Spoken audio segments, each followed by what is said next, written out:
Hello, everybody. Welcome back to the Tom Extra Spin podcast. I'm Gemma. This is where I take a little break from recording Tom Rock sessions and talk to you about something that seems to be particularly poignant. This is Pam. If you're listening to this episode rather than watching it on YouTube, this will mean nothing to you, but I've got a very wonky pumpkin sat behind me. She's already lost a lid. She's stained my tablecloth and she's powered by a battery operated candle. But she's here for a reason, because today I want to say to you, stop trying to do it all. Seriously, I want to talk to you about the endless to-do list that is or feels like autumn, because we're told that this time of year is all about slowing down, but the reality is quite different. Autumn often feels like a sprint to the 24th of December. And then very often the finish line is just like burnout. So between nativity plays, work, deadlines, parties, endless school emails, and like growing shopping lists, it's easy to end up spinning in circles instead of actually celebrating and enjoying the season. And I have received so many messages from people over the past couple of weeks, whether or not they're taking part on Organised Christmas. Like, people on TikTok have rebranded it as slow Christmas prep, which I love because that's exactly what it is. People have contacted me saying, do you know what? I really like that this takes the pressure off a little bit. It takes the pressure off having to do everything, having to tick every box. And we're going to talk a little bit later on about, the pressure to be doing things like Elf on the Shelf, boo boxes, Christmas Eve boxes, all of that stuff that and I'm going to sound really old now. I'm going to make myself really old. I didn't have any of that stuff when I was a new parent, but we didn't. And I'm going to say this right at the beginning. And if you don't take away anything at all from this video, I want you to take this. People are trying to sell you things, okay? Even like me, I'm just going to be honest. I want you to use my app. It's my business. But on the whole, most people on social media, even if it's your favorite influencer and they're doing an ad, right? Most people want you to buy something, part with your money in some way. And over the years, the consequence of that is every year, the market is so noisy that people have to up the ante and go one step further than they did last year. A bigger fall haul than they had last year. Boo boxes that maybe you hadn't even heard of, just to keep adding interest so that people don't get bored and just wander off. And sometimes I feel alone, and I know I'm not, but it can feel like this, especially when it's so noisy at this time of the year. Like a lone voice. I know that obviously I'm not naive. I like buying things. I know that people like buying things, right? But sometimes I can feel like a lone voice and saying, maybe you don't have to overcommit yourself, and maybe you don't have to buy it all. In the same way, you don't have to overcommit yourself and do it all. If you look at your time and your cash budget in a similar way, maybe it's better for us to be how can we work out in all of that noise what we do want to spend our cash budget on and what we do want to spend our time budget on. So I am very aware of the irony of me saying everyone's trying to sell you something, and then me obviously running an app, creating guided productivity sessions, running an app subscription and all that sort of thing. The irony is that what most of us call the most wonderful time of year is for many the most overwhelming. And I think a lot of that comes down to the pressure to do it all and the overcommitment, the inner pressure to keep on giving, keep on doing, keep on achieving and participating long after we've run out of energy or we've run out of money. And the British Psychological Society describes this as a key factor towards burnout. So when effort is disproportionate to the reward. So in other words, you give and you give and you give, but there's no real return. You just feel fatigued. And we all know that feeling, don't we, of performative fatigue. We see it all the time on our socials. And especially when there is actually no finishing line here. There is no end point. You can keep on buying, you can keep on doing until the cows come home. At what point do you stop? And this is what I think we need to really nail down. You stop when you feel ready. You stop when you feel fulfilled. You stop when you've reached your budget. You stop when you want to. But the problem is that social media and that constant on culture and modern life, it doesn't reward rest. It kind of wants you to keep going. If you don't believe me, because I cannot be the only one in this, my attention span is shocking. It could be something to do with menopause, but I've noticed a massive decrease in my ability to concentrate. Like even films, like I'm really trying to force myself to get back into reading books. I'm really forcing myself to go on like no input walks where I don't listen to anything. I just go out into the silence. And that is social media's fault. Like, that is social media's fault because because of what I do, because of my job, I am chronically online. I'm chronically on TikTok, chronically on Instagram, consuming bite-sized pieces. And that means my brain is always on the go. It's so noisy. There's so much to think about, being bombarded with information from left, right, and center. That is it any wonder that we end up spinning round in circles thinking, and I need to do this, and I need to do a Sunday house reset, and I need to do a boo box, and I need to do this, that, and the other. I haven't done a fall haul yet. I haven't gone to Donnell Mill. I haven't gone to B&M. So today we are just going to stop, take a step back and assess, because that constant activity, perfect aesthetics, endless availability, endless to-do lists isn't good for our brains. It's not good for our energy levels, and it's certainly not good for our wallet. And nowhere is that clearer than online. Scroll your feed, right? I challenge you to have a quick look at your feed. And if your algorithm is just right, you will see boo baskets, elf on the shelf, matching pajamas, North Pole breakfast, extravagantly wrapped Christmas Eve boxes. The BBC has found that social media has amplified this Christmas festive pressure. So much so that I think it's leaking into bonfire night, it's leaking into Halloween, all of those things that used to be really nice and simple. And Pam can attest to that. You know, she's not great. I threw her together in like 10 minutes. And like, that's how we always used to do it. But it's encouraging us to add expensive, time consuming traditions simply because everybody else seems to doing them. We see it too on the Facebook group, parents feeling guilty for not making the season look Instagram worthy, even as the cost of living rises. And I think we really need to be so mindful of that. These seasonal events are not worth getting into debt for. And a 2024 survey by Gumtree said that 72% of young adults are more influenced by social media adverts when making Christmas purchases. It's what you see online, it's influencers. And there's nothing wrong with that. I class myself in that same sort of content creator bucket as well. There is nothing wrong with that. But I think as consumers, and I am a consumer of social media as well, I think most of us are, we can't really get away from it.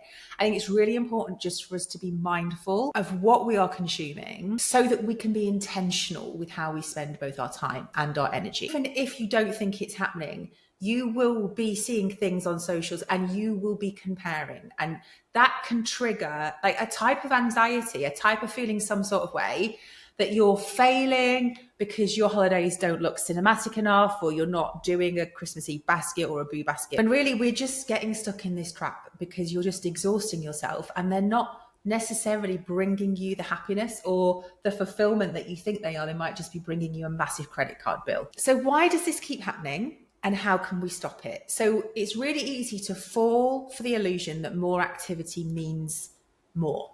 It has more meaning. So saying yes to everything, the work projects, the parties, the handmade wrapping paper.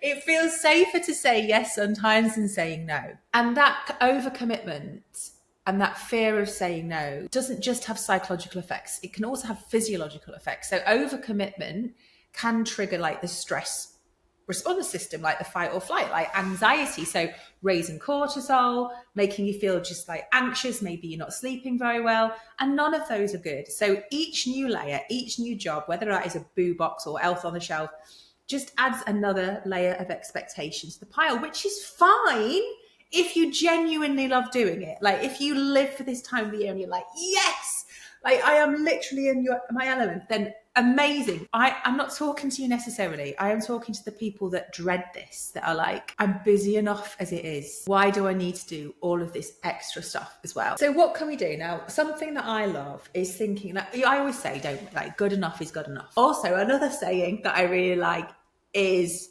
simple things done well. How about flipping this on its head and thinking, right, I am scrolling through my social media right now. Like, I'm scrolling through and I'm having a look, and oh look, Melanie's doing a boo box. That looks great. I really like that.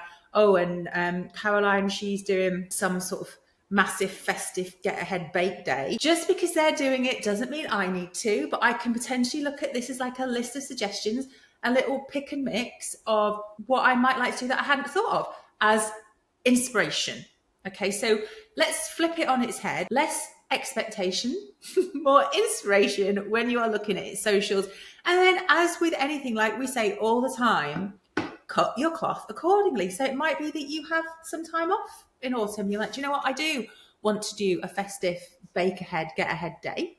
So I'm going to do that, and I've got time for that. And I think I'm going to really enjoy it. I can listen to an audiobook, or can put some music on, or get the kids involved. Or that might be not your scene, in which case you go, you know what, good on Caroline. It's not for me. And just cherry pick the bits that fit into your life right now. And that might look completely different to this time last year. And it might look completely different to how next year is going to look like as well. So making that enough a personal decision to you, like reclaim that and make it yours. Not this mirage that you'll never reach, but actually a tangible, I am setting my boundary on this, and this is what I think is enough for me this year. And that can be financial, it can be energy-wise. Compartmentalize it, put a little full stop on it, write it down, put it in the notes app of your phone, and consciously switch off, because that is going to help you detach. And also, it's going to give you more energy, it's going to help you sleep better, it's going to help you save some money. And remember, please, that really, really, please, I used to say this all the time when I used to do my doulaing and my antenatal classes, resting is not a waste of time. I'm going to repeat that. Relaxing is not a waste of time. Imagine a December or an October or a November where fewer things are happening, where fewer things were performed performatively, and you did less things, but when you were doing those fewer things, you actually felt more present and more relaxed and actually enjoyed yourself. Find out what's for you. Name what you actually want to do. Write down everything that you think you should, and then edit it. Like, what do you want to do? The rest, the stuff that you've not highlighted is what you want to do. It's not important to you. It's just noise. You can rank them in order of priority, because obviously there are going to be things that you have no choice doing, that you might have to spend energy or money on. So maybe you have to care for a relative, and that takes time out of your week, and that takes money and like petrol and travel and that sort of thing. So really think about, what are your scaffolds that you have to be doing? How much time does that all take? Realistically, how much does that leave you over financially, energy-wise, for all of the stuff that you might have highlighted that you want to do, whether that's baking, going ice skating, going on a winter walk, having a movie night? Because I can promise you that trying to fit everything in is not fun. I know that you will have done it too. It is not fun. It just leaves you feeling a little bit deflated, less than, and also angry and resentful that it hasn't gone the way that the internet and the adverts promised you it would. Do you know what a really silly but classic example of this is for me? We used to live in the most insulated house in the world. We currently don't, right? So before we moved here, Mike and I renovated a house, and it was so energy efficient, right? It was hot. It was hot. It had, it was warm all year round. In the summer, too hot. Like, we live in the UK. We don't have air conditioning, but like in the summer, it was too hot. So like we could never really wear like typical winter wool. I am actually allergic to wool. It makes me itch. But like, like when you see classic adverts on telly and everyone's got a really nice woolly Christmas jumpers on, and it's really romantic, and it just looks like, like a Christmas card. We could never wear them, because if we wore them, we would be like sweating. We'd all be red in the face. That wasn't available to us, because we were in t-shirts on Christmas Day, because we had this big log burner that was far too big for the building. It used to kick out massive heat. So we'd all be really hot. And then we moved here. I was so excited. The kids hated it. I was so excited because at the time, we kind of do now, we've more or less finished. I'm going off on a massive tangent here. We didn't have double glazing here. The house was freezing. There was ice on the inside of our windows when we moved in the December that we moved in. And we could wear like proper Christmas jumpers, although not wool, because I'm allergic to wool, because it makes me itch. And I was just like, I'm having a proper Christmas experience. But if you try and add in all of the things, you will be spinning around in circles, doing things that you think you should, not because you necessarily want to. This takes courage, right? This takes so much courage to be brave enough to underdo it. Be brave enough to say, do you know what? I've spent enough time, I've spent enough money, I've spent enough energy on Christmas or whatever it is. I haven't got a mountain of presents like I might be seeing on TikTok or Instagram, but this is all I can afford. Be brave enough to underdo it. Our elf had to be called back to Father Christmas's workshop and emergency business, if you know what I mean. So be brave enough to underdo it and build in. I talk about this every year as we get closer to Christmas as well. Build in buffer zones where you have nothing planned. You cannot be on the go all of the time. So this is going to look different for all of us. So what I have got the smallest social battery in the whole of the land. So I have to be extremely intentional about it sounds awful, who I'm spending my time with, who I'm spending my energy with, especially around Christmas time. So have a think about that. What's your personal social battery like? How are you feeling about spending lots of time with people? Or you like thrive in those situations? If not, then maybe plan in one evening a week when nothing happens, no screens, no to-do lists, just you and maybe a book, just to help you like recharge your social battery. Like I will say to my family after like a heavy social day, like we get back, I'm like, I'm just going upstairs just for half an hour just to decompress. You know, I'm really honest about it and they all know. And I'm like, I just need to go and recharge my battery. I guess the whole purpose of this episode really is just to remind you that you're not alone in feeling overwhelmed at this time of year. Don't fall for the hype. Nobody is having the perfect autumn. No one's having the perfect pumpkin. You know, I could have shown you the most aesthetic pumpkin that I had spent hours on, but I didn't have time to do that. So like, this is normal. They just want to remind you this is the real world. I don't fall into the overconsumption trap of just buying lots of tat that you don't need, because you're just going to bring clutter into your home that you're only going to have to get rid of. I spoke in a Instagram earlier in the week about, are you buying yourself work? Are you literally just buying stuff that is going to clutter your house that you're only going to end up having to declutter? And I think it's really easy to fall into that trap with like hauls and that sort of thing. Again, think about your cash, think about your energy budget, and just think about your mental health and your well-being, really. And when we stop competing with everyone else's highlight reel and just start really thinking and honouring our real, true limits, whether they're energy, budget, or whatever, this time of year becomes what it was always supposed to be and what everyone tells us it is whilst they're trying to sell us something. It's not a performance, because I think if we look at it like that, it can become really forced. It's like a forced celebration, forced cheer, and no one ever really enjoys themselves. Sometimes the most fun is spontaneous. Sometimes the biggest memories are like the little small things. This time of year is tough. I mean, it's tough. It's my busiest time of year. 3 kids, granted Tom's off at uni. He's coming home this weekend. And you know, I've got lots of birthdays this time of year. I've got 12 people coming on Christmas Day I'm catering for. It's a lot. That's all I wanted to say. And I hope wherever you are in the world, you are happy, you are healthy, and you are well. I shall speak to you all very, very soon. Love you lots. Bye.